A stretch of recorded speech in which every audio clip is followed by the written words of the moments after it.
I drove past the courthouse every day, and sometimes I just stopped pulled over on the side of the road and just sit there and look at it. We were driving down Main Street, and Christian said, "Man, I really want to light that courthouse." And I kind of blew it off at first. I said, "Yeah, that'd be cool, that'd be fun, you know." And next thing I know, man, he's got plans drawn up. There was nobody to pay for it. All we asked for was a letter of permission to do it. We just decided we're going to light the courthouse, and as that was happening, we just started, let's do this, let's do that, and then people in our team said, "Hey, we can do this. I can program these lights." And we started researching. It was only because there was somebody there that said, "I can help you do this." Sometimes you put together a master plan. You say, "I'm going to do this, and this is the plan, and this is the way forward." Experience Columbia just happened. It wasn't so much as a plan, but it evolved into this. We put together a list and ordered it, and got here. And up until the night of, this was last year, we plugged it up like the Griswolds, and we were very fortunate that it came on. We started at the very beginning of November. We didn't know if we could pull off what we were trying to do last year, the way we envisioned it. So we were apprehensive to promote that. So we really kept it quiet. And traditionally, there's always a parade through Main Street, opening of the holiday season here. So we just scheduled it for after the parade and announced that we were going to light the town. But nobody really knew what that was. We didn't really promote it. Just wait. If we couldn't pull parts of it off, nobody was really disappointed. And I was right in the middle of the crowd, and it was just like gasps, that sound, that ah sound. I rewatched some video of that all the time, man, and it still gets me deep inside because of the feeling I had, and I know that everybody else had, because that was the first time we had seen the lights come on too. I started very small things, and building relationships in the city and with the city officials and the county officials. And those little things just led to the next thing. Last year, majority of it was privately funded. This year, we were able to work with the city. We're really fortunate as a community to be able to bring the city and the community together to continue to build an event with a system that's sustainable. The main attractions are the evening light shows. There's the bridge train, a trolley ride, and a tram. And each of them go to different parts of the town. We have 2 ice skating rinks that are open throughout the week. The vendors and the stores are open in the evenings as well. And don't forget Santa's Workshop. We were doing this through our businesses that we have. We were utilizing our men, our equipment. We made a decision to put together an LLC. I think the business model is, if we can dream it up, if we say, let's do this, or how about this, and we collaborate on it, and we can figure out a way to get it done. To put together a Christmas event like this in a very short amount of time, there's not enough hours in the day, so you have to continually add more and more people, get more contractors, get more volunteers, get more people that are willing to help. It takes extraordinary talent, very specialized. In Columbia, one by one, those people came forward.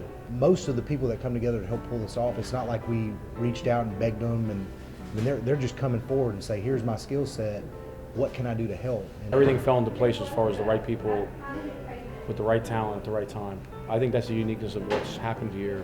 It's really, it's touching, that people care enough about the community, enough to give their time. People have decided they wanted to spend countless hours working down here through the nights, around the clock, away from their families, during the holidays. There are a lot of volunteers that go along with this. There are key people that we need to be able to depend on from day to day, and to organize the volunteers that are staff positions. So that's another impact that we've had on the community, is that we've been able to create 20 or 30 jobs through doing this. There's a contractor last year, and he's very involved this year. There were nights when I left him at 2 a.m. working at a warehouse, assembling and building, and I come back the next morning, he's still there. He didn't look very different. I said, "Mike, did you go home last night?" He says, "No." I said, "You gotta get some sleep." He goes, "I slept a couple hours in my truck." There were nights where we just never went to bed. We'd work all day and we'd work all night, and it wasn't just like Jacob and I. It was the production team, the video team, the carpentry team, a team of a dozen electricians were here working, and we did that for weeks to pull this off. If you have a vision and you have the dream, if you put the right people together with the right skill sets, you can do anything you want. One of our favorite sayings is, we'll figure it out. We'll figure it out. For example, we wanted to build a really neat fire pit in the town, something that's just enormous. We had this idea, and we met out on the courthouse, and we spray painted in the street this big design. with a local company that specializes in outdoor lighting fixtures. That was just an idea, and they showed up. St. James Lighting showed up. It's the people that support us, not just financially or even with their work, but spiritually and mentally. People come up to us, and the people that are instrumental in pulling this off, and just tell us how thankful they are that this is actually changing their life. Nothing tops seeing the smiles and the embrace that the community is giving one another each and every night. It's not necessarily about what me and him are doing, or the people on our team. It's about people and their emotions, and this definitely tugs at the heartstrings, and that's what gets me each and every night when the music comes on. And there's a lot of good things that have come out of this. Probably one of the best things is the impact on our families and our kids. We do spend a lot of time away from them during this time of year, which is when we want to spend the most time with them. But our hopes is that we build a legacy for our own family, for our kids to see what it means to give and to contribute and to care and to do something that's bigger than yourselves. I learned that from my dad and my parents, that it was good to give. And Jacob and I have talked about this. We want our kids and our families to see that too. And we hope that bleeds out into the community, that you get a lot by giving a lot. That's something that is very apparent here. Just outside of the Christmas time, Columbia is a great place to shop and do business. And this is just a way that emphasizes that. We want to live in a place that is not just average or normal or good, but we want it to be exceptional. We want it to be unique.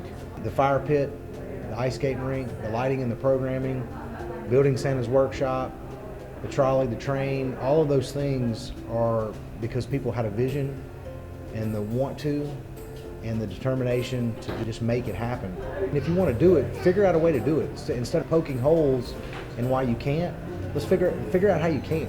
Christmas is something that everybody seems to be able to get behind this. When it comes to this environment and this situation with lights and music and friends and family and ice skating, and there's not many people that can't agree on this.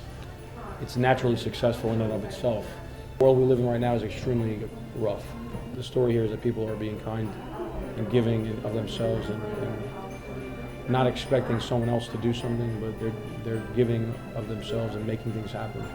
There's no big corporation that's going to move into town and transform our town into Whoville. It's just the simple things that we do every day. My hope is that people can understand that our gift should be shared.